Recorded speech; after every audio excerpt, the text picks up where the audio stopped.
pagi Bu Sabila. Selamat pagi Pak Awan. Bagaimana kabarnya? Alhamdulillah baik sekali. Oke, baik ya, sehat ya. Insya Allah sehat. Tetap semangat dalam mengajar siswa-siswi. Siap. Oke Bu, ini saya mendapatkan tugas untuk mensupervisi teman sejawat, di mana supervisi ini nanti semoga bermanfaat untuk Ibu Sabila dalam hal pembelajaran di kelas. Nah, ini rencana kita minggu depan kan akan melaksanakan supervisi kelas, di mana nanti dapat jadwal di kelas 7G. Iya, 7G. Nah, Ibu tentunya sudah mempersiapkan segala sesuatunya, termasuk RPP yang nanti akan diajarkan saat di kelas. Jadi kalau boleh tahu Bu Sabila, ini materi yang nanti akan Ibu berikan waktu supervisi tentang apa ya? Materinya saya ambilkan dari semester 2, di mana sekarang sudah mencapai materi perbandingan atau rasio Pak. Oke, berarti untuk pelajaran matematika gitu? Iya. Materi perbandingan rasio dan apa tadi? Perbandingan dan rasio, oke. Nah, kira-kira dari materi tersebut tujuannya apa? Tujuannya ini karena pertemuan pertama, jadi tujuannya hanya menjelaskan pengertian rasio, kemudian cara menuliskan rasio, kemudian menyederhanakan rasio atau perbandingan itu, kemudian siswa nanti bisa menyelesaikan masalah dalam kehidupan sehari-hari. Itu lebih untuk pertemuan besok itu lebih kepada pemahaman dulu, ya, pemahaman, pengertian dan sebagainya. Ya. Kalau untuk jangka panjangnya, kira-kira itu materi itu bisa digunakan dalam hal apa Bu? Dalam kehidupan sehari-hari siswa itu.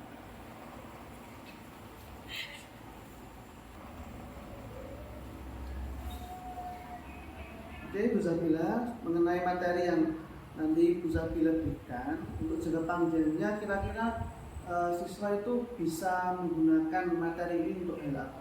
Karena tadi di tujuan itu ada menyelesaikan masalah dalam kehidupan sehari-hari, mungkin nanti jangka panjangnya siswa itu bisa menghitung skala, kemudian dana rumah, dana sekolah, kemudian perbandingan senilai berbalik nilai seperti itu Pak. Oke, jadi tujuannya nanti ke depan kan lebih aplikatif ya Bu, ada manfaatnya. Nah, kalau boleh tahu ini Bu, kira-kira nanti kan ketika Ibu memberikan pembelajaran di kelas, tentunya sebelum pembelajaran ada langkah-langkah awal. Nah, coba mungkin Ibu bisa sedikit menceritakan kegiatan awal saat Bu Sabila nanti. Langkah awal sesuai perencanaan yang saya buat. Di sini saya menggunakan strategi kooperatif, jadi bersama-sama. Kemudian kalau model pembelajarannya saya memakai PBL, Problem Based Learning, pelajaran yang berbasis masalah, di mana pendahuluannya sama seperti biasa Pak, kayak memberi salam, absensi, kemudian persepsi, menyampaikan manfaat, tujuan, seperti itu. Kemudian intinya mungkin nanti saya membagi kelompok, di mana kelompok itu kelompok heterogen, ada yang siswa mungkin sudah paham perkalian, sudah paham pembagian, kemudian ada yang agak-agak ya Pak, yang sedang, kemudian ada yang memang belum sama sekali. Kemudian nanti saya sajikan masalah dan saya berikan LKPD kepada siswa. Jadi rencana awal memberikan penjelasan, tujuan, kemudian nanti membagi per kelompok dari mungkin yang siswa itu benar-benar sudah bisa cepat memahami, yang sedang-sedang saja sampai yang mungkin belum bisa memahami. Oke, selanjutnya Bu, tentunya di dalam sebuah pembelajaran di kelas itu kan nanti tentu ada sebuah hambatan, ada sebuah mungkin ketidaksesuaian lah dari yang Bu Sabila harapkan. Nah, kira-kira ini Bu, nanti kira-kira itu biasanya muncul masalah apa ketika Bu Sabila memberikan sebuah pembelajaran di kelas? Baik ya, ini ya Pak, kalau perbandingan mungkin siswa kelas 7 itu baru menemukan materi ini di semester 2 ini, karena dulu pas sekolah dasar belum pernah gitu. Mungkin pernah pada saat skala. Terus hambatannya mungkin siswa nanti ada yang kurang paham, belum paham. Ada juga siswa yang kurang fokus, misalkan pada saat saya menerapkan model pembelajaran PBL ini, ada siswa yang memang kurang antusias. Ya, kurang antusias, kemudian masih bingung dengan pembelajarannya, kemudian nanti kan ada sesi presentasi, kemungkinan ya siswa masih malu ya Pak. Gitu. Ya wajar kalau siswa masih malu, apalagi kelas 7 terutama. Ini materi pertama yang mereka peroleh. Ya, betul. Nah, tadi Bu Zabila sudah menceritakan perkiraan masalah yang akan muncul ketika Bu Zabila memberikan pembelajaran. Nah, dari permasalahan itu tentunya kan harus ada sebuah usaha untuk mengatasi permasalahan, solusi. Nah, kira-kira rencana Bu Zabila untuk mengatasi permasalahan itu apa? Seperti yang tadi mungkin ada siswa yang memang belum paham, kemudian mungkin ada siswa yang sudah paham, itu nanti saya gabungkan jadi satu kelompok di mana nanti siswa yang sudah paham itu menjadi tutor sebaya atau menjadi gurunya. Gitu. Jadi nanti siswa yang di kelompok tadi, terutama siswa yang mungkin sudah memahami, itu nanti yang memberikan tutorial lah ya, untuk membantu teman-teman yang lain agar lebih mudah memahami. Ya, kalau sama temannya kan lebih asik ya Pak. Lebih asik, mungkin lebih tidak malu. Jadi semacam tutor sebaya tadi yang Bu Zabila sampaikan. Oke Bu, saya rasa itu tadi sebuah rencana yang sangat bagus, yang sangat mungkin juga mendukung atau berpihak kepada siswa sesuai keinginan siswa, di mana mungkin menghindari rasa malu tadi, canggung. Kalau ke guru biasanya anak kan malu, canggung, takut. Nah, kalau ke teman mungkin lebih asik, lebih enjoy. Oke, dari rencana tadi tentunya Bu Zabila kan punya sebuah komitmen. Komitmen ini tentunya kan di mana Ibu akan memulainya, kontinuitas Bu Zabila untuk melakukannya. Nah, kira-kira ini komitmen Bu Zabila untuk melaksanakan rencana tadi seperti apa?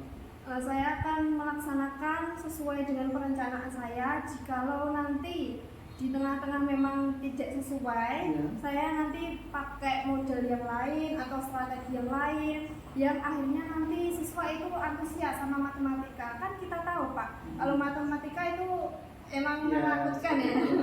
Ya, jadinya saya pengen jadi guru yang kreatif, nanti membangun siswa yang biar tertarik sama pembelajaran. Baik, berarti komitmen dari Bu Zabila itu merencanakan atau melaksanakan apa yang sudah dengan rencanakan, tetapi di sela-sela itu tentunya pasti ada pembaruan dari rencana itu sambil.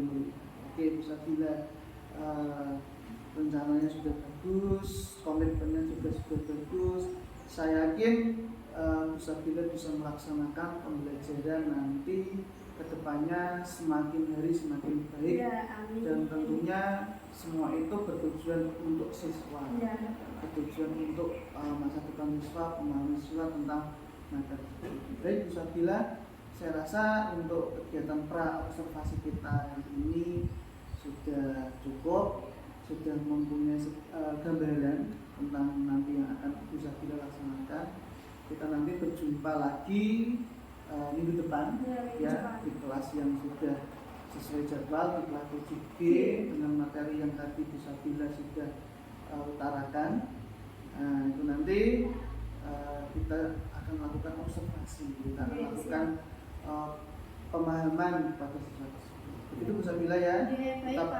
Tetap semangat untuk mengajar siswa. Terima kasih Bu Zabila atas waktu yang diberikan. Selamat pagi. Assalamualaikum warahmatullahi wabarakatuh. Waalaikumsalam warahmatullahi wabarakatuh.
Hari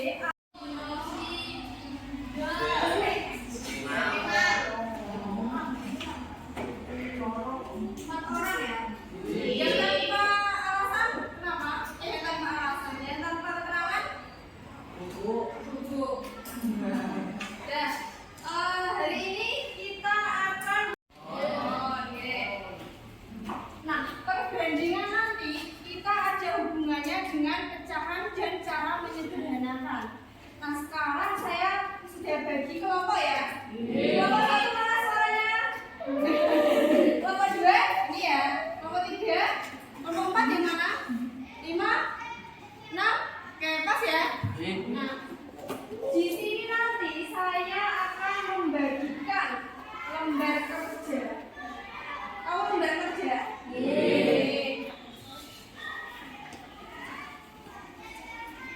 Ada tulisannya kelompok 2 dan kelompok 5 berarti nanti sama. Ada 3 LKPD, di mana satu LKPD itu ada 2 kelompok. Entah nanti kelompok 1 sama 5 atau 2 sama 5 dan seterusnya. Saya bagikan ya. Kelompok 2, 3 mana 3? Masih 3. Kelompok 1. Selamat pagi, assalamualaikum warahmatullahi wabarakatuh. Selamat Selamat pagi Bu Dias, selamat pagi Bu Sabila. Hari ini kita berjumpa lagi. Setelah beberapa waktu yang lalu, saya melakukan kegiatan pra dan observasi saat pembelajarannya Bu Sabila. Baik Bu Sabila ya. Alhamdulillah. Oke, Bu Sabila, dulu kita sudah pernah melakukan observasi waktu Bu Sabila mengadakan pembelajaran kelas. Nah, pada hari ini saya ingin bertanya ke Bu Sabila, dari apa yang pernah Ibu lakukan di kelas, itu menurut Bu Sabila apa sih kelebihannya waktu kegiatan tersebut yang sudah terlaksana? Oke, kalau pelajaran di kelas 7G ya pada saat itu ya Pak, itu kan butuh banyak waktu sebenarnya. Cuma di sini ada kelebihannya karena saya menggunakan model PBL yang dimana di situ saya combine dengan pembelajaran kooperatif. Kelebihannya sendiri itu anak yang berkemampuan kurang itu tuh menjadi antusias Pak, karena di situ saya combine dengan pembelajaran kooperatif, ada diskusi bersama tutor sebaya ya. Kemudian anak yang punya tipe pembelajaran kinestetik, dia itu lebih senang Pak mengekspresikan perasaannya. Nah, seperti itu sih Pak. Jadi dari kelebihan itu berarti anak menjadi lebih lebih aktif saling berkolaborasi antar siswa yang mungkin kurang, kemudian dengan adanya teman yang lebih mampu atau teman sebayanya, akhirnya mereka bisa saling memberikan informasi. Kemudian dari apa yang pernah Bu Sabila lakukan di kelas 7G kemarin, ada tidak kekurangan-kekurangannya? Coba mungkin pasti ada. Mungkin Bu Sabila bisa sedikit memberikan kira-kira kekurangan menurut Bu Sabila pada saat pembelajaran di kelas 7G kemarin. Ya, kalau biasanya itu pakainya ceramah ya Pak, lebih ke gurunya, senternya itu. Kalau kemarin kan kita berfokus sama siswa, jadi ada kekurangannya, yaitu mungkin siswa itu lebih kaku atau gimana karena model pembelajarannya itu kan baru saya pakai. Kemudian pada saat ada penyampaian hasil diskusi itu anak-anak cenderung malu karena belum terbiasa ini ya Pak, presentasi. Mungkin masih awal-awal. Yeah. Kemudian menurut Bu Sabila, tentunya ketika Bu Sabila sebelum melakukan pembelajaran kan di LPP ada indikator yang ingin dicapai atau diwujudkan. Nah, dari kesekian indikator di LPP Bu Sabila, ada tidak indikator yang menurut Bu Sabila itu belum terwujud atau belum tercapai saat pembelajaran? Kalau indikator di pembelajaran itu yang belum adalah menyederhanakan perbandingan, karena di situ siswa belum memiliki kemampuan ini Pak, kayak berhitung perkalian, pembagian itu masih kurang ya. Itu yang belum tercapai ya Bu indikatornya. Kemudian dari kekurangan, kelebihan, kira-kira apa tindak lanjut atau tindakan ke depan Pusatila? Tentunya hal ini agar siswa semakin baik lagi ketika menggunakan pelajaran dari Pusatila. Mungkin ini ya Pak, next time saya menggunakan model pembelajaran yang lain, tapi tentunya saya memakai kooperatif lagi karena di situ ada tutor sebaya, anak lebih nyaman dengan temannya. Kemudian saya di awal karena kemarin belum sempat menjelaskan model pembelajarannya, jadi kan agak kagok ya. Mungkin nantinya pada saat pembelajaran saya menjelaskan dulu modelnya seperti ini, nanti kalian seperti ini. Nah, kemudian selain itu kemarin media pembelajarannya itu masih bingung karena ada yang ke parkiran, ada yang ini menghitung perbandingan sepeda, menghitung perbandingan bangku dan lain-lain. Nah, kemudian nanti saya membuat media pembelajaran yang lebih konkret yang ada di depan mata, jadi nggak perlu kesana kesini ya Pak. Gitu. Jadi tidak lanjut dari kira-kira ke depan membuat semacam media atau alat peraga yang mungkin siswa itu melihat atau mungkin bahkan digunakan dalam kehidupan sehari-hari dengan harapan itu tadi ya anak lebih mudah mudah memahami. Baik, Pusatila, semoga apa yang itu rencanakan untuk kedepannya bisa terwujud. Tentunya juga ini bagi anak-anak dengan ilmu kemudian ditularkan ke anak bisa digunakan untuk kehidupannya baik untuk saat ini maupun jangka yang akan datang. Baik Bu, berdasarkan kegiatan-kegiatan yang pernah kita lakukan dari pra, observasi, kemudian observasi dan ini pasca observasi bisa saya simpulkan secara umum untuk pembelajaran Pusatila itu sudah baik. Mungkin tadi yang benar yang mungkin Pusatila sampaikan mungkin lebih kepada pengembangan lagi tentang media atau alat peraga tersebut. Karena media atau alat peraga itu kan juga salah satu komponen untuk mempermudah anak dalam memahami. Karena kalau kita hanya materi saja kan anak mungkin masih bingung. Kalau masih mungkin abstrak ya. Betul, kalau mungkin dengan sebuah bangun atau media itu kan anak menjadi lebih mudah. Oh ini ternyata seperti ini, prakteknya seperti ini dan sebagainya. Kemudian yang kedua, mungkin dari media tersebut lebih menekankan kepada apa yang setiap dari anak ini ya, anak temui. Yang lebih anak temui. Kemudian tadi Pusatila juga menyampaikan mungkin karena ini baru pertama kali jadi anak-anak mungkin masih bingung, masih kagok. Nah ini mungkin ditambah lagi untuk komunikasi penyampaiannya kepada anak ini dengan bahasa yang mudah dipahami anak atau mungkin bahasa yang komunikatif sehari-hari anak pahami gitu ya, selain dari media atau alat peraga yang ingin Pusatila itu Pusatila ya. Itu mungkin sedikit simpulan dari saya dari apa yang pernah kita lakukan kemarin. Itu Pusatila. Terima kasih Pak. Ya, ada mungkin dari Pusatila yang ingin ditanyakan atau mungkin hal-hal lain yang mungkin disampaikan. Tentunya ketika saya mengobservasi Pusatila kan ada hal yang mungkin kurang atau mungkin dari Pusatila ingin disampaikan. Tentunya dalam hal pembelajaran itu. Sudah cukup sih Pak. Sudah cukup ya. Oke, Pusatila kalau sudah cukup. Semoga nanti ke depan Pusatila lebih lancar lagi, kemudian lebih lebih bisa memberikan pembelajaran yang benar-benar diinginkan oleh anak, benar-benar bisa dipahami oleh anak, sehingga ilmu itu nanti akan dikenang dan bisa digunakan anak sampai akhir. Seperti itu. Tias.